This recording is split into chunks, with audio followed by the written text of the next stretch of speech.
Good afternoon. Welcome to Motivating the Motivator. I am your motivator, Latifa Fleming. Uh, Today is a little extra special for me. Um, I get to, actually, I get to relax myself for a second. I get to talk to my best friend, Elizabeth Nelson. So, uh, huh. So I can't wait to see her. Um, Wait a minute. Okay, that's my godson who logged in, so I don't know if it's him or if it's her. Wait a minute. Is that you, Liz? Wait. So, I am talking to her today. She is my best friend. She is, hey, Jonelle. She and I have been friends 30 years. Yeah, it's been 30 years for the two of us. And we've been through 8 million things together. And it's going to be so exciting to talk to her today. Some people who know me are like, oh God, you're always talking about Liz. We know Liz, Liz, Liz, Liz, Liz. So I have you all meeting the woman that I've been talking about forever, because some of you may not know her. And for those of you who do, you know what an incredible, amazing human being she is. She's also a wonderful doctor. Oh, that is her. Okay, hold on a second. Hold on, y'all. I love the way this goes in. So she is here, but I'll tell y'all about her in a second when she pops up, because there she goes. Man, hold on. This is so interesting today. Um, Hold on, y'all. Sorry. So there's all kinds of things going on today. I got her. Hold on. I got her. We got her. We're doing this. Don't y'all love technology? Don't you love live shows, Hey, woman? gotta roll with. I'll tell you why it happened. Yeah, you need to tell everybody what happened, because I'm like, I swear I know what I'm doing, y'all. Why was Kafela? She signed in under my godson, her son. He might be listening. Okay, Oh, you have kids. You understand. You have to keep track of your kids' social media. So occasionally, when I put on my Instagram, Somalia, Katheli, or Chibali will come up. those are the babies. That happened. So now, That's so funny. yeah. But we're So going. huh? It's our secret. Yeah, for the moment. Lord, I can't. Didn't we say, what did you say? Uh-oh. Make sure I remember this is, Live. make sure I remember this is live. You look gorgeous, baby. How are you? Thank you. You always look amazing. It's good to see you. I'm glad to be here. I miss you so much. I always miss you. Thank I know in like in all the beauty pageants they have, whatever, but she's still Miss Virginia. No, you. West Virginia to me. Because that's where she lives now. So, everyone, this is Dr. Elizabeth Thompson Nelson, MD. Did I do that right? You say all those right? Yes. And first and foremost, I've already told everybody, you're my best friend. We got 30 years. We've been through blah, blah, blah. And we're going to talk about all that stuff. But Oh, I know there's not enough time. There's yeah. not enough time to talk about all the stuff we've been through together. So we're going to talk about her. But one of the things I have to say, because I probably don't say this when I tell people who you are, I tell everybody that you're a doctor, right? And I say it a lot. And it's not because I'm bragging, it's because I know the journey. Yeah. And the journey to get to that MD was not easy. No. I was there for that journey. I was there for the highs, the lows, to get into med school. Yes. Um, uh, I actually, you know what, let's just start with that, because one thing I love talking about with everybody that comes on here is the journey. Because Yes. we all have so many amazing ways that we get into everything. Tell them, children, to cut it out. No, no. I'm just gonna turn down. I'm feeling warm. Oh, you see, I got mine. Yeah.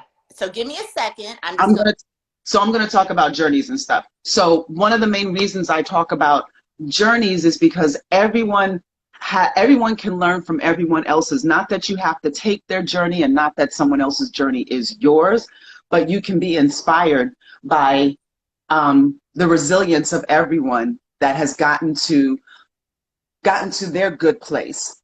Yeah. So let's talk about that, babe. Talk about the journey to becoming MD, because Okay. I'm always proud of you. Well, Almost. to me, we're always still 21 Yes. and 20. Just yeah. So Yes. let's do this. Let's just start with the fact that you have to have good people behind you, and Mhm. talk yet about how we met, but sometimes when you tell people what you want to do, they're like, "Oh, okay," and other times they're like there. And Right. you were always one of those people who believed in me. My family, of course, always believed in me. I have 4 older brothers, My right? big brothers. Brothers, mom and dad, who always, no longer here physically with me, but always with me. Mm-hmm. They supported me. So since when I was 12, 11 years old, I knew I wanted to be a doctor, right? So, and it's not really so deep in that I got that idea from Debbie Morgan, who played Angie on General Hospital, right? I love. Why at that age? But a good thing came out of it. But seriously, whatever it takes to inspire you, you don't always get to see yourself in the careers that are around you. I didn't grow up with parents that were physicians, or even family members or neighbors or people in church, but it's something that I held on to, and really something God put in my spirit. Okay. So, and as He will give you the desires of your heart, He did give me that eventually, right? Because you have to see the destination, and you don't always see it when you're making that journey. It's just step at a time. So I applied, as you know, 3 times to get into medical school. And so it's funny that this came up because it wasn't that I had bad scores or anything like that. I will say Tufts was tough. Okay, my undergrad is where I did the Tufts, but I did a lot of my science classes post-bac for various reasons, and you know, it was such that when I did decide to apply to med school, there were years that everybody back then was applying to med school, and the Yeah. tough, and I eventually got into Howard. And I mean, there is really something to be said, as we've talked about, going to an HBCU, that support give, the way that they believe in you, it's just amazing. And ultimately, I definitely have Howard to thank for that. And as well as the prayers of so many people that I love and that I know, and God just pulling me through. And you were studying for those MCATs, son. Yes. Oh my God. She was studying. We had lots of late nights with food from Motivator. Yes. So we grew. Yes. As we grew closer, we grew. Yes. Because anybody who's watching this remembers Motivator on Amsterdam and between 84th and 85th in the city. Yeah, I was a waitress there at its height, and she was being so good. She was studying, and I'd be like, "Yo, you want some food?" Yeah. And it was Okay. it's not like you can move around after you eat that heavy food, right? You can't. Yeah, So that's it.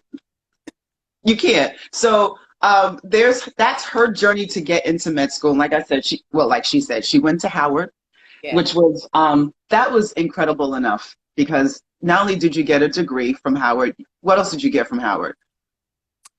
Well, I'll try to do it in order. I got great friends. Okay, I won't name them, but they know who they are because I would Yes, teach they did. out. And I got a husband, Matthew Nelson, and my children as a result. Howard was really good to me. I love it. Howard was so good to me. I love it. You're like, yes. So okay, we're gonna get that road to being a doctor out of the way, right, hon? Let's go back, because I mentioned it. Like, I'd be at Motivator, I'd bring you some food. We've been friends for a minute. Yes. it's been quite a few minutes. So let's talk about how we met, because it is so not exciting. But how did we meet? And I think it says a lot about who we are, who we still are, kind of, to this day. Yeah. So my first job, I like to tell people, out of undergrad, was at a sperm bank. Okay, let that settle in for a second. 31st floor of the Empire State Building. So that's an interesting first job.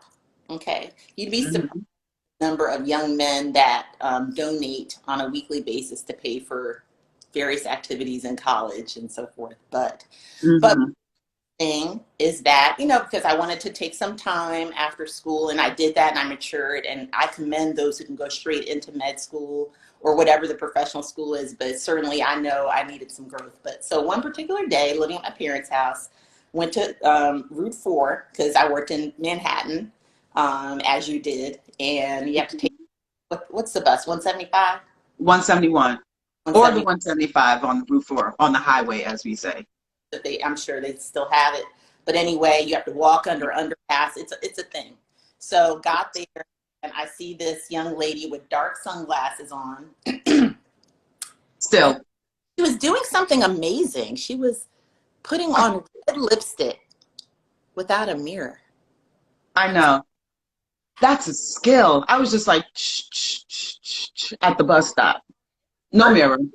I was trying to play it off like I wasn't really. I was like, I'm like, this chick is staring at me. The hell is she? Because she's New York. Where are you from? You know, New Yorker. I'm New Yorker originally. So it was like, what you do? Who you look? Why are you looking at me? And then you broke the then she just like, did the bus leave? And I'm like, how stupid is this chick? If I was standing here, the bus obviously did not leave. I had such an attitude. Let's not even talk about it. But such an attitude. I don't even know why. Where was I going? Yeah. And you were like, I do not know her. Why is she talking to me? So, you broke the ice and you laughed. And we just. And we've been talking ever since. Yeah. We've been talking ever since. And I know. That was 91. Wait. 2. 92. 92, so it's been 28 years. So 92. And let me tell you, so 92, I am 21. She is 22. Because yes, we did just celebrate this Foxy chick's 50th birthday. In fact, it's a whole new thing. In February, yes, hun. But those 28 years is a long time anyway. But if you think about when we started, there's so much that happens with 49 and 50 and 20 and 20, 21 and 22. There's so many ups and downs. The ups and the downs and the expectations, some of them fulfilled, some not, right? Right. And we're still mostly the same people that we were, but so many changes. You are the godmother of 2 of my children, right? My twin. Yeah. And she's the godmother of my baby. Yeah. Yeah. And that's gigantic too, because there's a level of trust that was built that says, if anything should ever happen to me, I trust my heartbeat with you. Yeah. Yeah. We have, ups, downs, children, but the joys of life, of just growing and living life, that's where we've been all these years. And then some losses, friends that we've lost. I mean, death and just relationships that went away. But for me, 2 husbands. We won't talk about that. Anyway, and growth and it's so funny because we were there for each other's losses. But when it comes to losses, just going back to that, we have, she lost her mother. We both lost our fathers. And even though they're so sad, it's just amazing when you have someone that is there, that because the whole family is there for you. We both come from these amazing families. Whole families are there for you, but it's when you have someone that can be there to kind of like be with you in that quiet moment when you're not sure Yeah. what to do with your own emotions. That's priceless. Yeah. It's priceless. Um, we lost Dad this Yeah. year. Um, let's talk about Dad for a second, because there's a lot to talk about when it comes to, we had, only because it goes into what we're all going through right now, which is just getting through COVID. Yeah. I want to talk about that. So let's just talk about Dad and talk about why I mentioned COVID, and let's just go there. Yeah. So Dad, my father, Charles Thompson, beautiful man. He and my mom were married 70 years. I talked about him a lot to people and on social media, he and my mom. Just such a beautiful example of the longevity that can be marriage and the love and the children and the family that can come out of it. But he, World War II vet, really tough guy, tough but tender. Yeah. He turned 95 this past November. So he went into a nursing home, and like many of the nursing homes, in March, he developed COVID. And so he went to a veterans hospital in East Orange, and I can't say enough good things about them. The way that they let us talk to Dad for 2 weeks straight, 3 times a that. And this Yeah. had to do. This was not, they were putting their own lives at risk to do it. And I have 4 brothers, like I mentioned, so that's 5 phone calls, each of them lasting, a few minutes to more, sometimes a piece, depending on his alertness that day. And sometimes, the grandkids would get on the phone. And so we did get a chance, unlike some, to connect. So I'm grateful for that part and how they treated him with the respect that they treated him, even though I couldn't physically see him.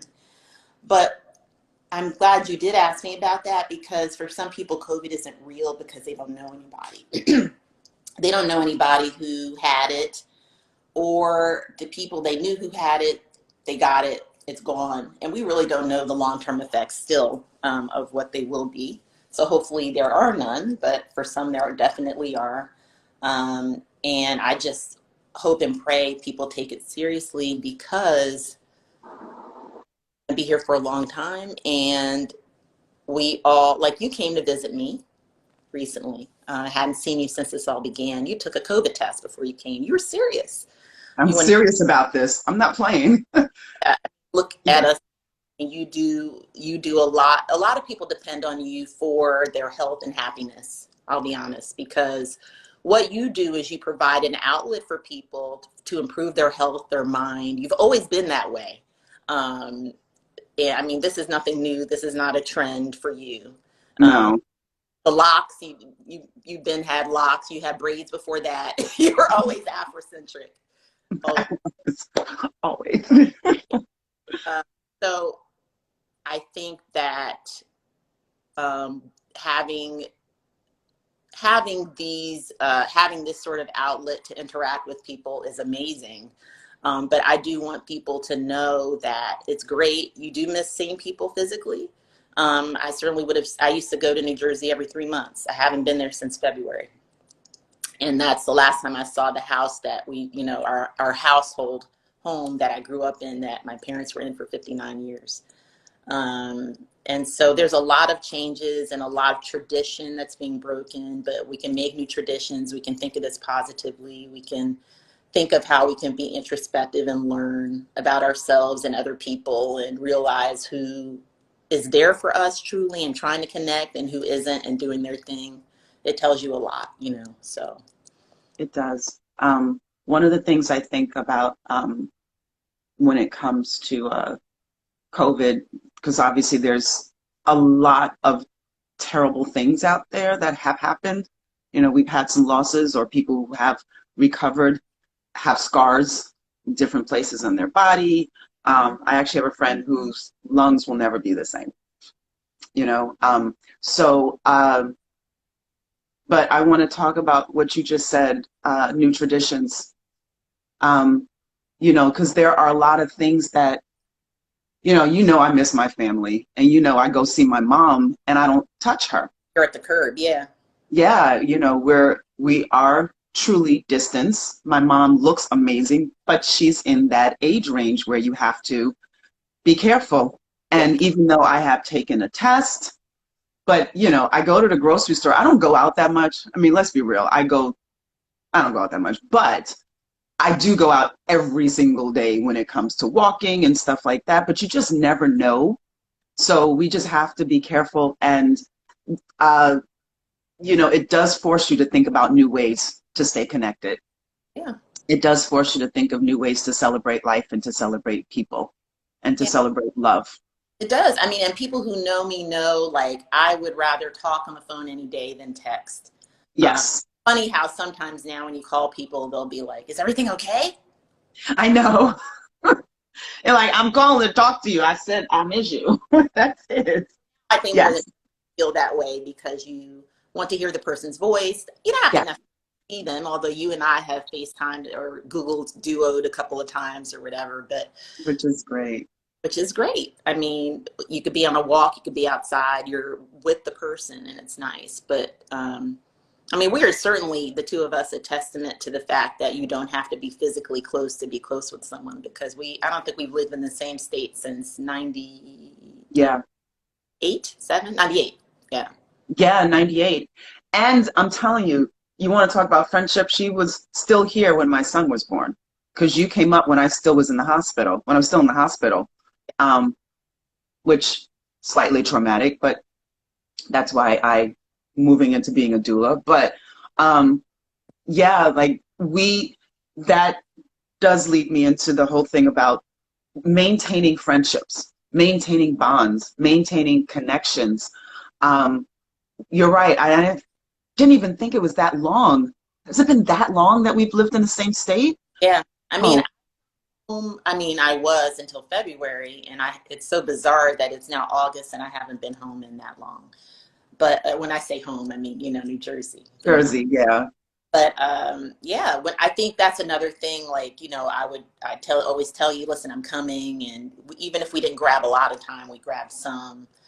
You would come down to DC sometime to see me when I was at Howard. You had definitely been up to, even before that, you were up to Tufts to see me. Yeah.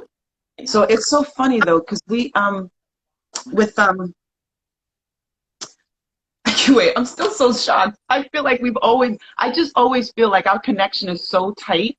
That just kind of just shifted my thought for a second. But that really leads me to like, holy crap, if you think you need to be in to someone in that, yes, in close vicinity to somebody, to have a relationship with them, to love them, to be connected, to grow with them, because we have grown together.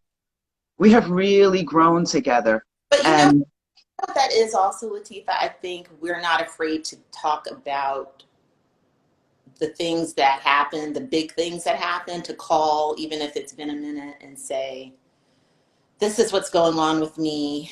You have a minute. If we don't, and I mean, you and I played 3 days of phone tag before. Yeah, we do. And then, you'll send me a one-line message and I'll be like, okay, that was pregnant with a lot of information, or vice versa. And, yeah. So that's part of it. I think if you don't do that, because life is not all ups. We know that, right? It's not. So, I mean, we've prayed together and all of those things, and that's what true support is, and sisterhood, right? It sure is, hon. It sure is. So you are in West Virginia. Yes. The great state of West VA, which I'll be honest, I was like, where are you all going? No. Why are you all going to West Virginia? What you said? You said there's no Nordstrom there, and you're going to stay? Oh, why'd y'all tell me about how bougie I am? For real, though?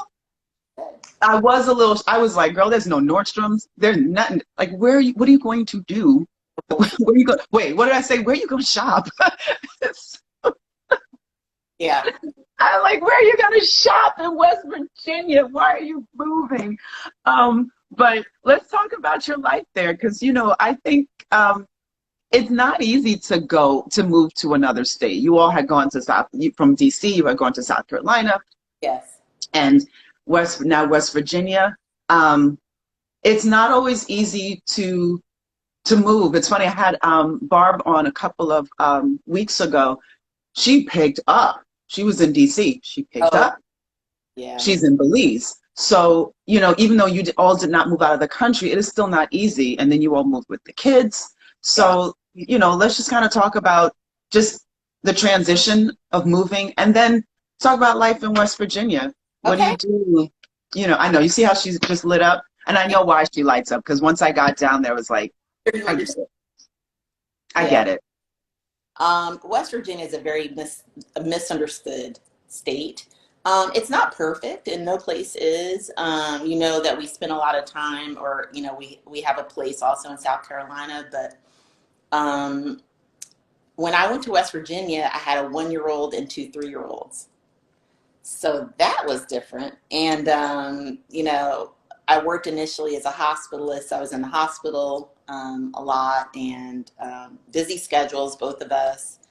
But I felt like when I got to West Virginia, it changed me spiritually.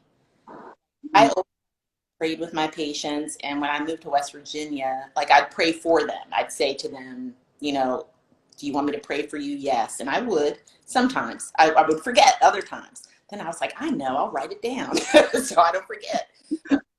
Virginia, I started praying with my patients. There was something about there, and it's almost like when I looked up and I could see the stars, and it was more being in touch with nature. I mean, you know what I'm talking about, because you saw in my backyard. And It's transformative, actually. I mean, if you It's transformative. and Yeah. it slows you down.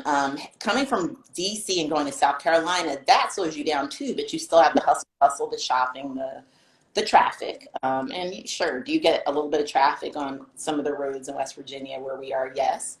But it's more of the mindset, I think. And is everyone there enlightened? Obviously not. Um, but I feel like there are some really good people there, and I've been able to have some really good conversations and connections with people there, and they appreciate good health care. And I love Mhm. my, I mean, no matter who they are and what they look like, obviously.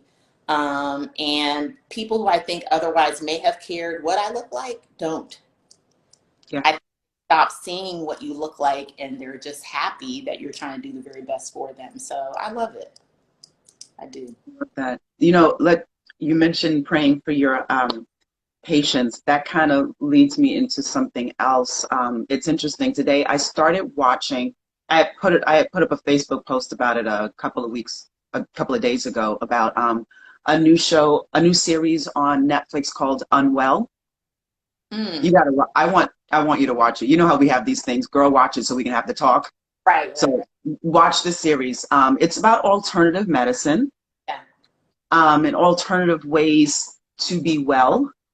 And, you know, you mentioned prayer, which a lot of doctors would be like, come on. Like, you know, there's actual evidence, that scientific evidence about prayer and things like that, and positive thought. And so that's considered alternative, but something else that might be considered alternative is hugs and cuddling, and the power of that. So, um, tell everybody why I'm talking about hugs and cuddling. All right. So, Not just our hugs, because they are, yeah. and hugs in general, excuse me, anybody that knows me knows I believe in the power of hugs. Yes. Truly, truly, truly. It's my transference of my love and my energy to you. Like, I truly believe in the power of hugs. That's one reason why I'm kind of like withdrawn during this whole thing right now. I can't hug. Yeah. Yeah. Well, okay. So in 2017, at a local hospital that I worked at as a hospitalist, I felt when I was there working as a hospitalist really um, passionate about the babies that were born to mothers with substance use disorder. And those babies they have neonatal abstinence syndrome. So they are no longer exposed after delivery to the drug or the substance that their mother was using. And so those babies often experience a lot of withdrawal in terms of shaking, sometimes diarrhea, tremor. They can even have seizures, various things. There's poor suck reflex. And so as a result, but I did notice there was a lot of bias. So I was taking care of a particular patient and she had track marks on her legs, and I asked her about it. And people, sometimes they're more forthcoming than you would think, but this woman was not. And she said, oh, the doctor I went to last week, they couldn't get me in my arm. So the nurse tried to get it out of my leg. And I was like, oh, where's that primary care office? Because I'd like to see that nurse. But that did not happen, obviously. And so, but instead of judging people for lying, which is one of the things I think you do when you have substance use disorder, not necessarily something you can control. I tried to reason with her, and I said, okay, but have you considered for your unborn child, you have to really take better care of yourself. It seems like you aren't taking good care of yourself. And I think when people see kindness in your eyes and care, they open up a little differently. Yes. So I went to the person who's the CEO at that time, and we discussed starting a cuddling program there, and they supported it. It was great. And I was really happy that we were able to get that started. And the nurse manager at the time was totally on board, and we did that. Unfortunately, it's since stopped for different reasons. But when you have, that should be something that a cuddling program should be present at any hospital that has babies with neonatal abstinence syndrome. And some may say, well, what about the mother? Why isn't she holding the baby? Well, what happens is that the mom, as you know, after you have a child, you're discharged home. You can't just stay there for the duration of the time that your baby's there. Right. And so babies need treatment with morphine that they're given for a month, up to a month. And that's a long time to be separated from your baby. Yeah. A month? It can the be. Baby? Yeah. Wait, the baby gets morphine for a month? Yeah. And so what they do is they taper it. They taper it until to the point where you don't see some of those withdrawal symptoms I was talking about. And obviously it can be a shorter period for some babies, depending on what amount they were exposed to. Because the baby is born addicted. So these moms, when they're not there and they can't stay there, the cuddlers provide that support for the mom so that they can, ideally, between the nurse, the cuddler, and the mom, the baby should be held. And it's not, and don't think of it as, some maybe who are listening, well, you're not supposed to always hold a baby. This is not a regular, normal, quote unquote, baby. This is a baby that's substance use disorder that is in withdrawal, neonatal abstinence syndrome. So holding that baby gives them, they cannot self-soothe. So as a result, they're just not happy. And so being able to have someone hold them or pass them off to their mom when they arrive is really a beautiful thing. More and more hospitals are doing it. So it's really wonderful. And there's so many, I love that you've always been, I'm like, I hug trees and I believe in unicorns and stuff because you're always laughing at me about that. But I love that. Yes, Western medicine, because it's not all bad. I know people are like, it's gonna kill us all. It's not all bad, really, and not just because she's a doctor, or I really believe that. But that you understand that these things have to go hand in hand. They do, and it's been proven. There have been papers, it's documented that some of the best hospitals in the world, do it, tertiary care centers. So as a result, I started that same year a foundation called Win West Virginia Foundation, and it's supporting women and their babies who have substance use disorder, helping to put the mom and the baby together and to bring the families together. So that's the whole purpose, and to give the support that's necessary to do that. So. I love that. That still warms my heart. When you first told me you were starting that and we putting it together, I immediately thought of Mother Hale. Yeah, remember Mother Hale in Harlem in the 80s with, babies born with AIDS or just addicted to crack, or, Mother Hale was amazing. Like her heart, because we can't put a stigma on a baby. They Right. didn't ask for anything. They didn't ask for anything that That's is thrust upon them. And even the parents, like, we still have to have some kind of, they need help. Yeah. Well, dismantling stigma has been a big part of what I do too. I do talks in different Hmm. hospitals in different settings so that people, even the language that you use, can make a big difference in how you look at someone. So a lot of that and changing your perspective. And I'll be honest, I didn't always feel this way. When I was a resident and I would see someone who had substance use disorder, did I look down at them? Yeah, I didn't know better. You know, we weren't told then. And that's why part of modern medicine and just medicine today, we have to know to look at substance use disorder as a chronic disease. And that's why, how do you treat a chronic disease? Behavioral medicine, medication, there are various things. You need therapy. So all of that is part of, you know, treating that disorder. And if you don't look at it that way, then you will be judgmental, you know, so. Yeah. A while back, I interviewed Leslie Faison, and she is on a board for helping women, well, not women, people who, um, it's not really called, she said something else besides domestic abuse, but who um, uh, are survivors of domestic abuse and trying to get their lives together. And she said the same thing you did. She said before she got involved with this organization, she was just like, well, why don't you just leave? And she said, like, once she got to be a part of it, she was like, it's not that simple. Life is just not, and now she's like gung ho and really making sure she gets the word out about it. And I think I know that when people get more involved, Yeah. you're and not just involved like, oh, you're just scrolling through, but when you're like physically involved and you're in an environment and you get to see how people are affected by the things that you thought were trivial or the things that you feel they should just get over. Right. It really does change your mindset. Yeah. And I think we can, you know, some people say, well, what can I do? I mean, everyone can do a little bit. And if everyone Right. does, wherever you're passionate about, wherever your passions lie.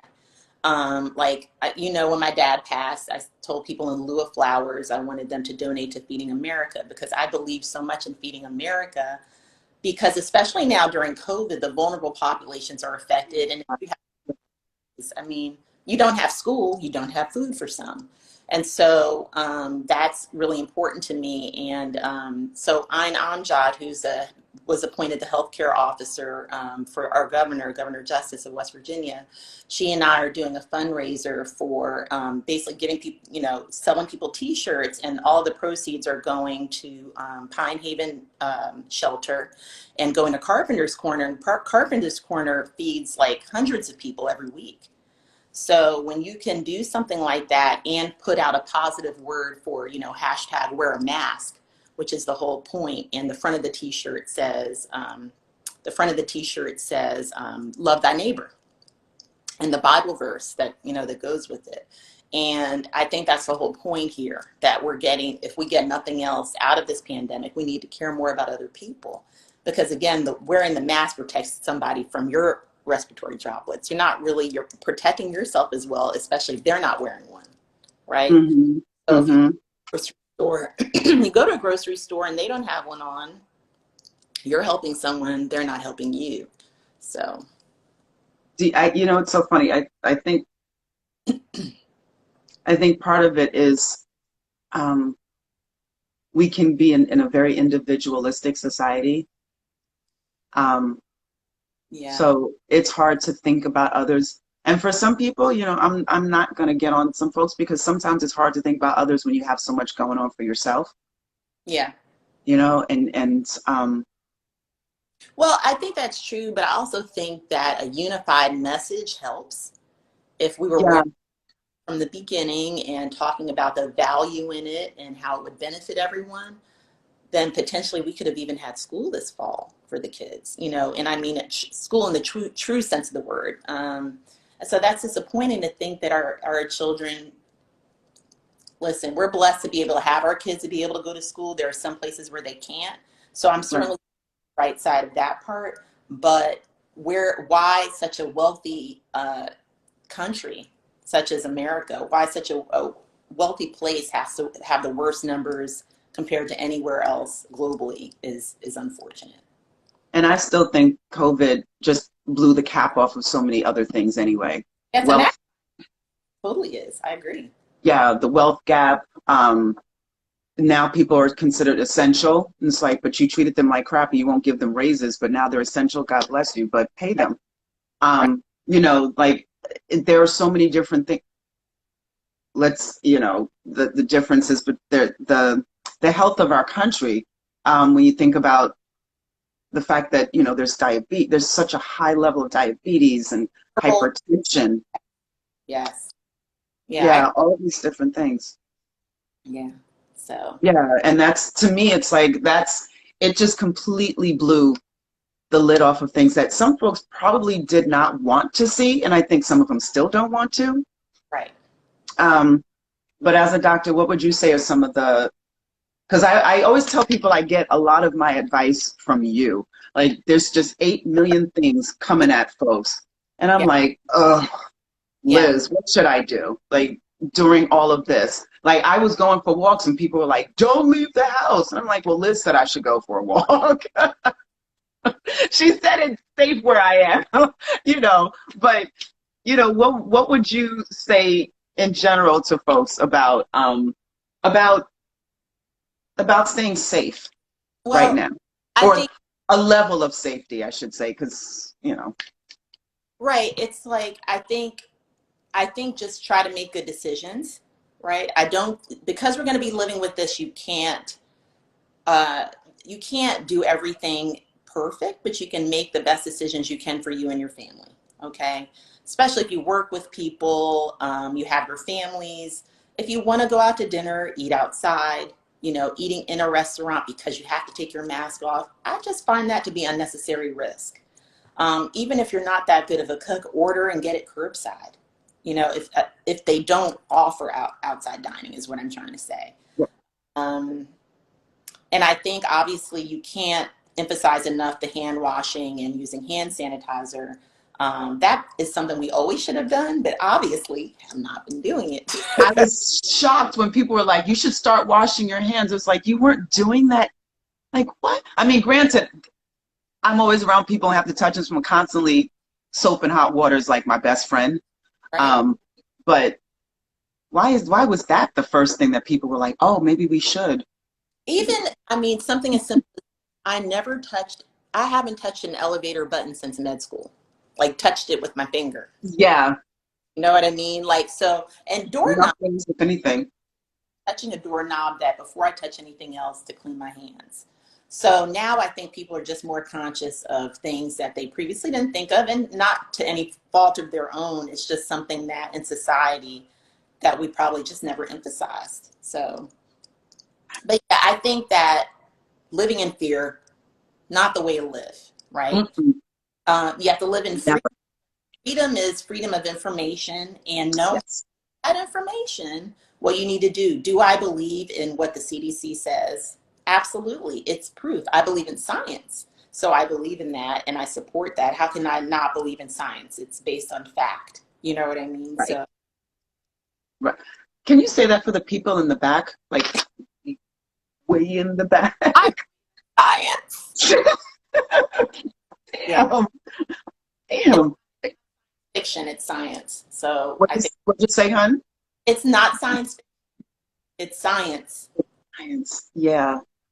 Yeah. Is it frustrating when you see that people just are not listening? It is, but sometimes I have to check myself because I'm, you know, I went into a local grocery store the other day and I told the cashier, I brought to her attention that the person who entered had on a mask, but it was around their neck. So she said, oh, they work here. He's just going to get his mask. I said, oh, okay, because the mask was around his neck. And she goes, well, what am I supposed to do? I'm just a cashier. That's what she said. So you know me. I called the manager and made them aware of that infraction because it's early in the morning. it's before I went to work that I went there to get some Lysol. Just the way that was handled was obviously disrespectful, but that was less important to me than the fact that this person who works here knows there's that particularly was putting other people at risk. And you can't really say that much about a customer. I guess it's their right not to wear one, but for someone who works there and you say it's your policy, that's the part. So Yeah, that is the part that gets you like, really? I know. On a little bit, not a little bit, on a lighter note, just going back to us.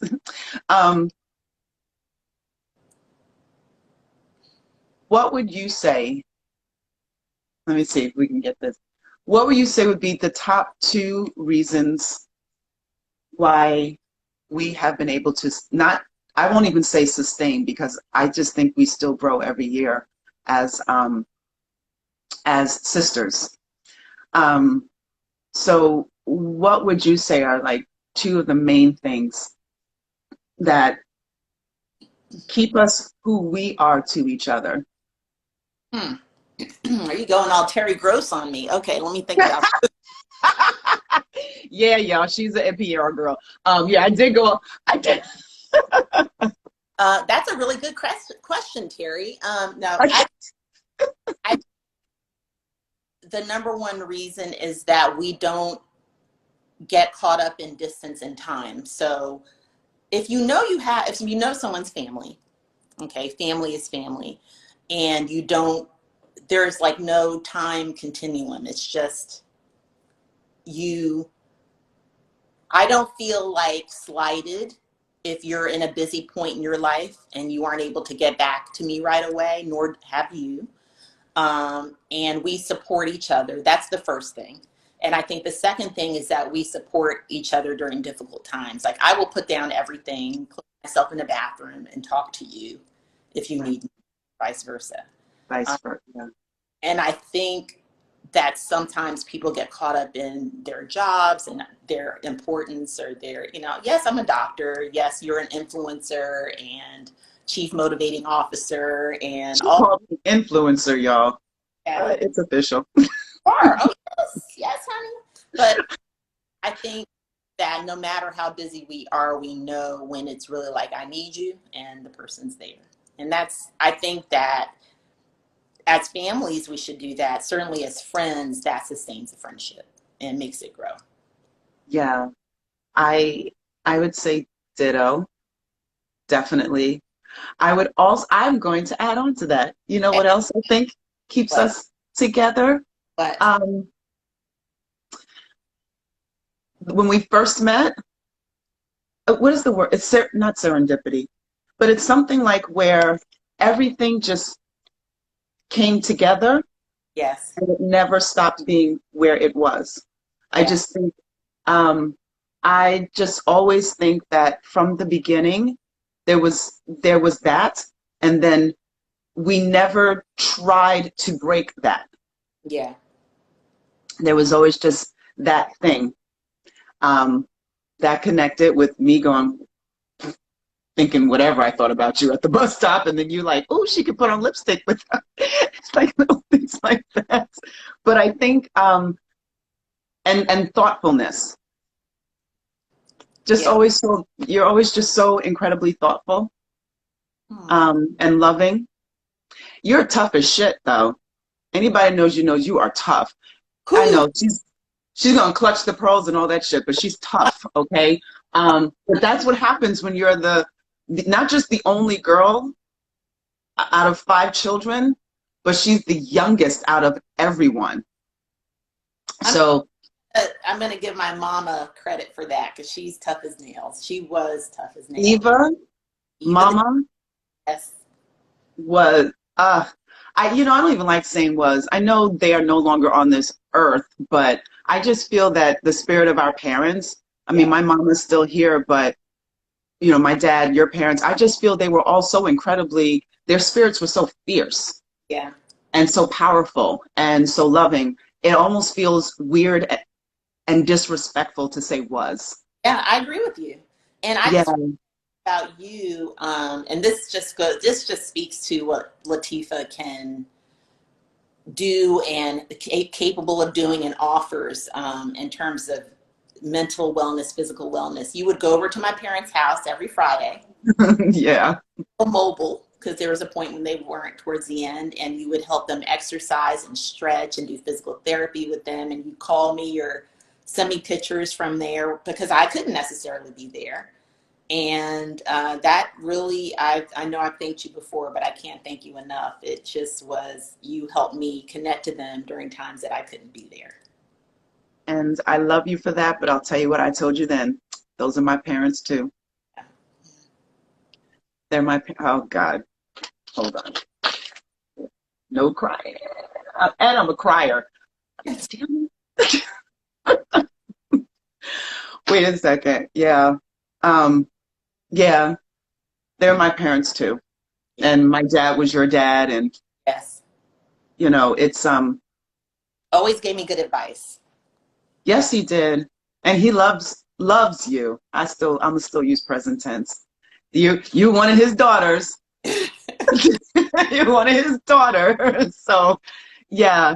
I love you. I love what you stand for. I love what an incredible wife, mother, soul you are. Thank you.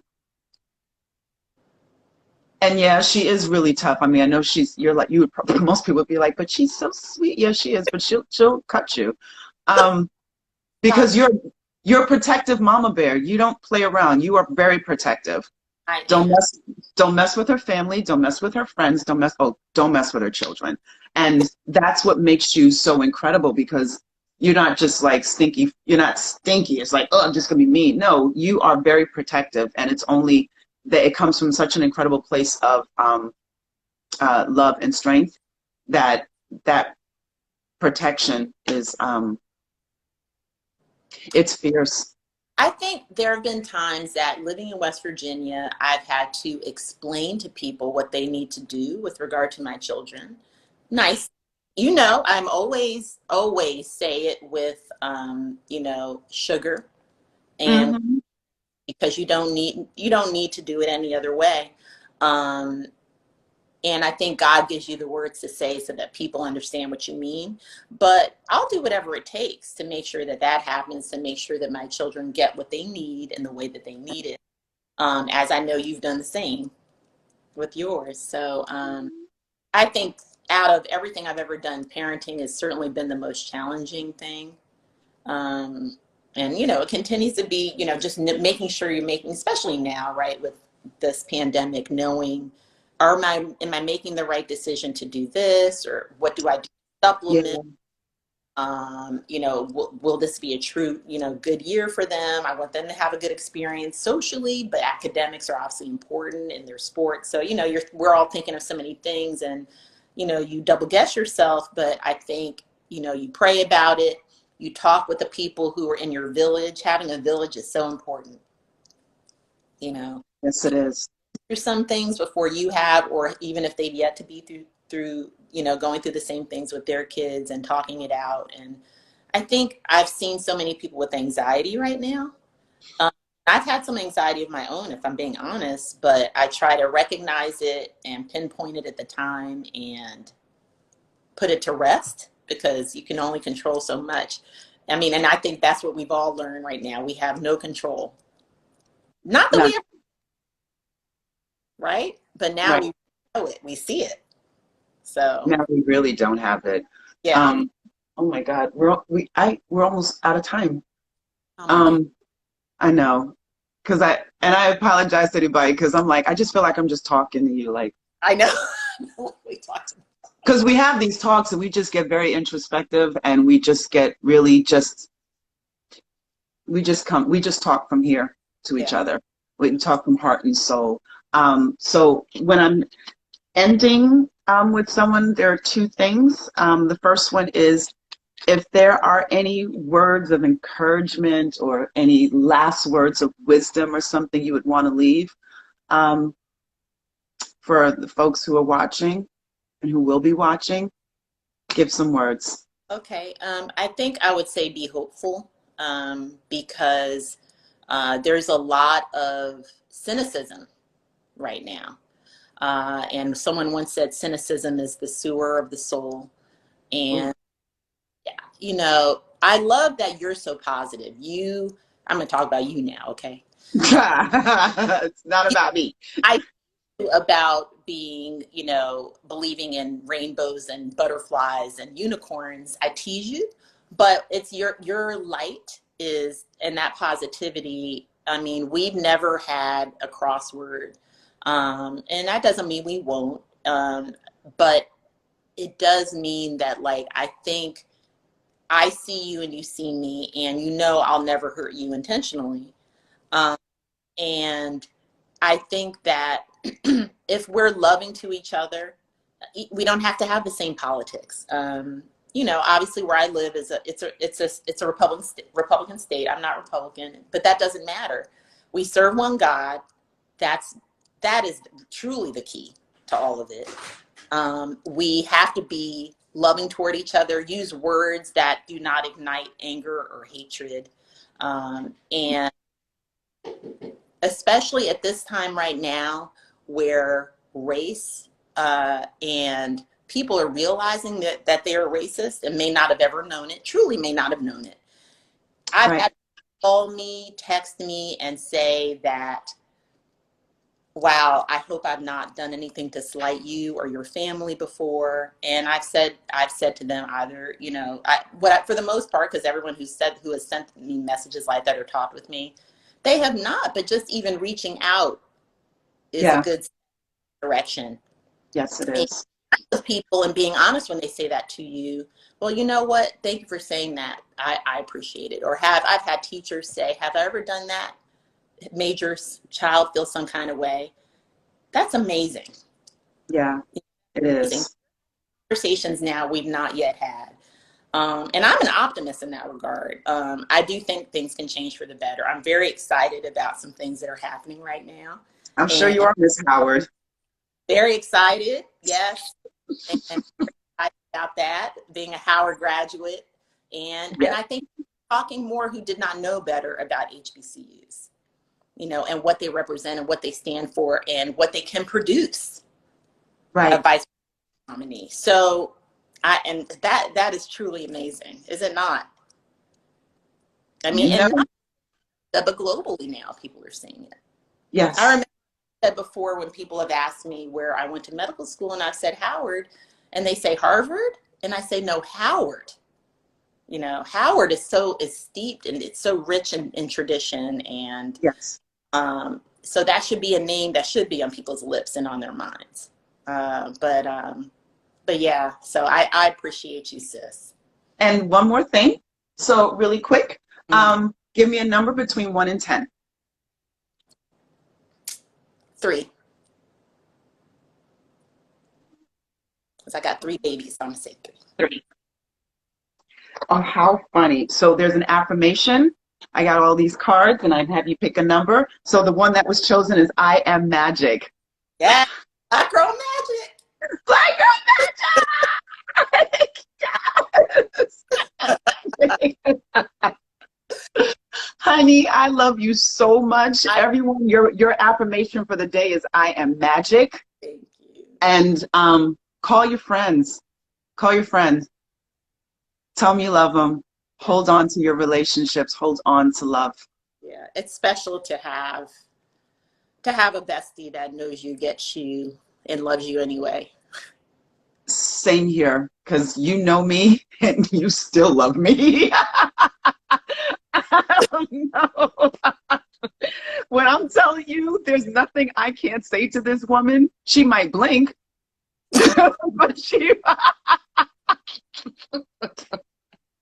but we have nothing but honesty as well. So call your friends, garner love, like really cherish and grow love and trust and so Instagram just popped up my little thing that says we're about to cut you off. Okay. So I love you, sweetie. Love you. Love you. Give my babies a hug. Okay, I will. Bye, sis. Bye, man. Tell Matt I said hi. I will. Bye, babe.